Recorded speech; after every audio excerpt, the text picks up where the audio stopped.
அசிசியாரின் அர்த்தமுள்ள அருள்வாழ்வு அறிவோம். 77 வழங்குபவர் அருள்முனைவர் ஆ.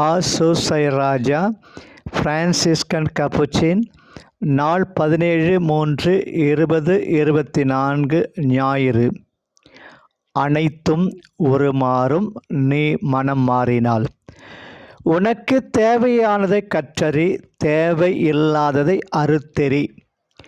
வெறும் ஒரு உணர்வு, வெறும் ஒரு உறவு, வெறும் ஒரு உறுப்பு, வெறும் ஓர் மதம், வெறும் ஒரு விஷயத்திற்காக வாழ்வதே உன்னை பலவீனமாக்கும். செயல்பாட்டு அருள்வாழ்வு. இமோலாவின் ஆயருக்கு பிரான்சிஸ் காட்டிய மரியாதை. பிரான்சிஸ் ரொமானியா சேர்ந்த இமோலா என்ற நகருக்கு வந்து தன்னை அந்த நகரின் ஆயரிடத்தில் சமர்ப்பித்து அங்கு போதிப்பதற்கு அனுமதி கோரினார்.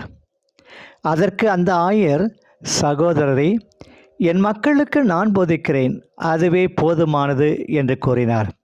பிரான்சிஸ் தலை வணங்கி தாட்சியோடு வெளியேறினார். ஆனால் 1 மணி நேரத்திற்கு பிறகு அவர் மீண்டும் அங்கு வந்தார். சகோதரரை, இப்பொழுது உங்களுக்கு என்ன செய்ய வேண்டும் என்று ஆயர் கேட்டார். எனக்கு என்ன வேண்டி இருக்கிறது ஆயரே? என் தந்தையே, ஒரு தந்தை தன் மகனை ஒரு கதவு வழியாக வெளியே தூக்கியிருந்தால் அவர் மற்றொரு கதவு வழியாக திரும்பி வர வேண்டும் தானே என்று பேறு பெற்ற பிரான்சிஸ் பதில் அளித்தார். சகோதரரின் மனத்தாட்சி ஆயரை வென்றது. அவர் புன்னகையுடன் அவரை தழுவி அரவணைத்து, இனிமேல் உங்களுக்கும் உங்கள் சகோதரர்களும் என் மறை மாவட்டத்தில் போதிக்க பொது அனுமதி அளிக்கிறேன். புனித தாழ்மையே அதனை வென்றுள்ளது என்றார். அசிசியாரின் அர்த்தமுள்ள அருள்வாழ்வு. அசிசியாரின் அருள்வாழ்வு பதிவுகள் வரலாற்றில் தாக்கத்தை ஏற்படுத்தின. இன்றைய இனிய நாளில் இனிய செய்தியாக நற்செய்தியை போதிப்பதற்காக ஆயரிடம் அனுமதிக்காக சென்றபொழுது மறுக்கப்படுகின்றார். மறுபடியும் நற்செய்தியின் ஊக்கமுடைமை பண்பில் வளர்ந்த பிரான்சிஸ், எனக்கு என்ன வேண்டியிருக்கிறது ஆயரே? என் தந்தையே, ஒரு தந்தை தன் மகனை ஒரு கதவு வழியாக வெளியே தூக்கி இருந்தால் அவர் மற்றொரு கதவு வழியாக திரும்பி வர வேண்டும் தானே? ஊக்கமுடைமை என்பது பொறுமையுடன் இணைந்த விடாமுயற்சி.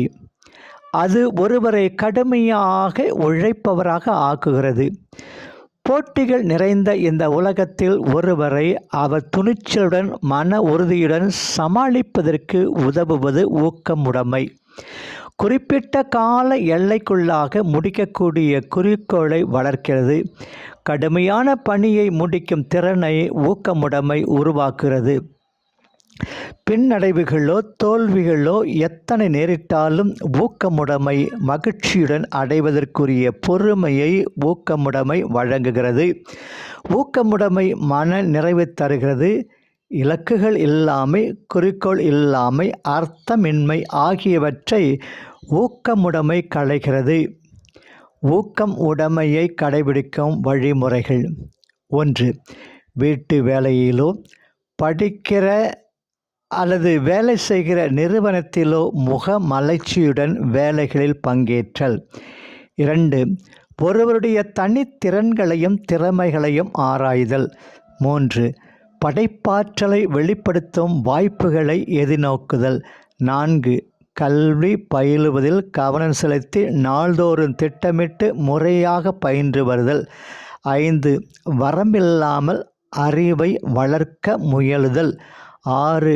காலம் தவறாமையையும் ஒழுங்குமுறை பிறழாமையையும் கடைபிடித்தல்.